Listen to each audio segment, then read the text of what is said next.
Hello दोस्तों, मैं आज एक्सप्लेन करने वाला हूँ ड्रैगन बॉल जी की third movie the tree of might को। तो चलिए मूवी पे आते हैं।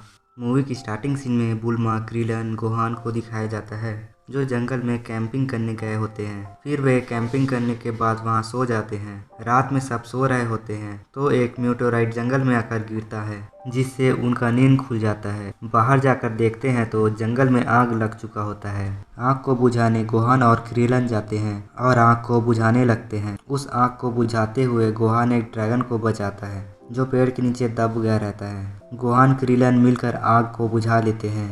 पूरा जंगल जलकर बर्बाद हो जाता है जिससे जानवरों के रहने के लिए वह जंगल ठीक नहीं रहता। तो जंगल को ठीक कर जानवरों के रहने लायक बनाने के लिए ड्रैगन बॉल की मदद से इटर्नल ड्रैगन को बुलाते हैं। इटर्नल ड्रैगन को देख छोटा ड्रैगन उससे लड़ने जाते रहता है जिसको गोहान रोकता है। फिर वे लोग विश मांगते हैं कि जंगल पहले की तरह ठीक हो जाए। इटर्नल ड्रैगन उनकी विश पूरी कर जंगल को पहले जैसे ठीक कर देता है। फिर गोहान उस ड्रैगन का नाम इकरस रखता है। अगले सीन में एक स्पेसशिप को दिखाता है जो धरती के तरफ आते रहता है जिसके अंदर टर्टल्स होते हैं जो आपस में बात कर रहे होते हैं कि यह ग्रह पृथ्वी उनके पावर ट्री के उगने के लिए परफेक्ट है। फिर इधर चीची को दिखाया जाता है जो कि गोहान पर गुस्सा कर रही होती है कि वह अपने साथ उस ड्रैगन को घर ले आया है। चीची उस ड्रैगन को वापस उसके घर छोड़ने के लिए बोलती है तो गोकू ड्रैगन को पास के ही एक गुफा में उसके लिए एक घर बना देता है। इधर टर्टल्स के साथी को दिखाया जाता है जो अपने पावर्स का यूज करके उस जंगल में एक गड्ढा बना देता है जिसमें वह पावर ट्री के बीज को डाल देता है। गोहान और इकरेस में अच्छी खासी दोस्ती हो जाती है। दोनों साथ साथ खेलने लगते हैं। फिर इधर पावर ट्री बढ़ने लगता है और बढ़कर एक विशाल ट्री बन जाता है जिससे आसपास के घरें तबाह होने लगती है। इधर गोकू अपने घर पर अपने दोस्तों के साथ होता है तभी वहाँ इकरेस आ जाता है जो गोहान को उस ट्री के तरफ इशारा कर उसको बताने की कोशिश करता है पर गोहान समझ नहीं पाता और वह इकरेस को वहाँ से जाने के लिए कहता है। इकरेस नाराज होकर वहाँ से चला जाता है। तभी किंग काई गोकू को टेलीपैथी के द्वारा बताता है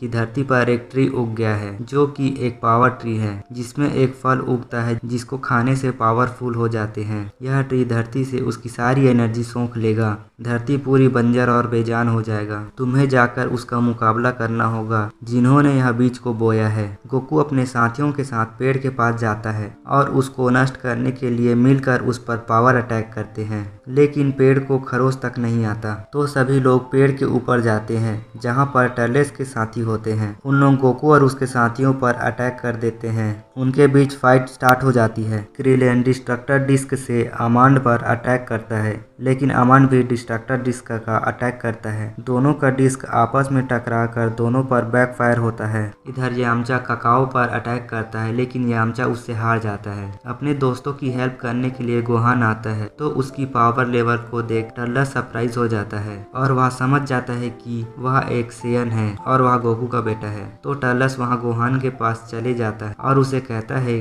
कि गोहान उससे हाथ मिला ले पर इस बात के लिए गोहान उससे मना कर देता है। गोहान को बचाने वहां पास पिगलो आ जाता है। टर्टल्स पिगलो पर पावर अटैक करता है जिससे पिगलो घायल हो जाता है। टर्टल्स एक आर्टिफिशियल मून बनाता है और गोहान को जबरदस्ती वह मून दिखाता है ताकि गोहान विशाल बंदर बन सके। मून को देख गोहान विशाल बंदर में बदल जाता है। फिर गोकू गोहान की हेल्प करने जाते रहता है लेकिन उस पर टर्टल्स के साथ ही हमला कर देते हैं लेकिन गोकू को कुछ नहीं होता। गोकू एनर्जी ब्लास्ट अटैक करके दोनों को रोक देता है। गोहान को कुछ भी होश नहीं होता। वह गोकू पर अटैक करता है। पिगलो गोकू को कहता है कि उसे गोहान की पूंछ को काटना होगा। गोकू और गोहान जमीन के अंदर गड्ढे पर गिर जाते हैं। फिर गोहान गोकू को पकड़ लेता है। उस टाइम वापस उसका ड्रैगन आ जाता है जिसे देखकर गोहान शांत हो जाता है और गोकू को छोड़ देता है। फिर गोहान को शांत देख टर्टल्स गोहान पर अटैक कर देता है जिससे गोहान गुस्से में आकर टर्टल्स से लड़ने जाता है। गोहान पर टर्टल्स पावर अटैक करता है जिसे बचाने के लिए गोकू डिस्ट्रक्शन डिस्क से हमला कर उसका पूंछ काट देता है जिससे गोहान नॉर्मल हो जाता है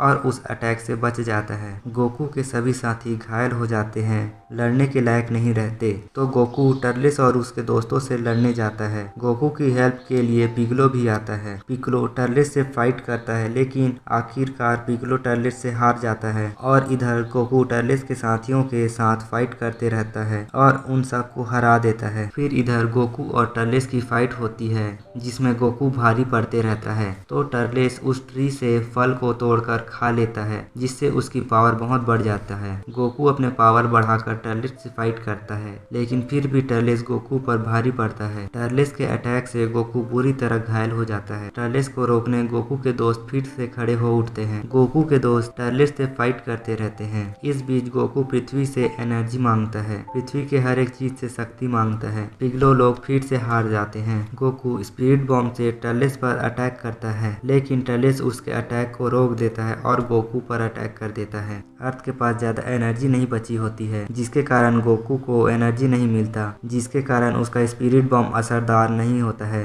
पृथ्वी पूरी तरह बर्बाद हो जाता है, सब कुछ सूख जाता है। अगले सीन में दिखाया जाता है कि पृथ्वी वापस से अपनी शक्ति को पेड़ से वापस ले रहा होता है। इससे गोकू को भी एनर्जी मिलता है, जिससे गोकू टर्लेस पर पावर अटैक कर उसे खत्म कर देता है। पावर ट्री भी नष्ट हो जाता है और पृथ्वी पहले जैसे हो जाता है। पृथ्वी अपने पहले वाले रूप में वापस आ जाती है। यहीं पर यह मूवी खत्म हो जाता है। आप सभी को यह एक्सप्लेनेशन कैसा लगा कमेंट पर ज़रूर बताएं और चैनल को सब्सक्राइब जरूर करें। वीडियो को देखने के लिए धन्यवाद।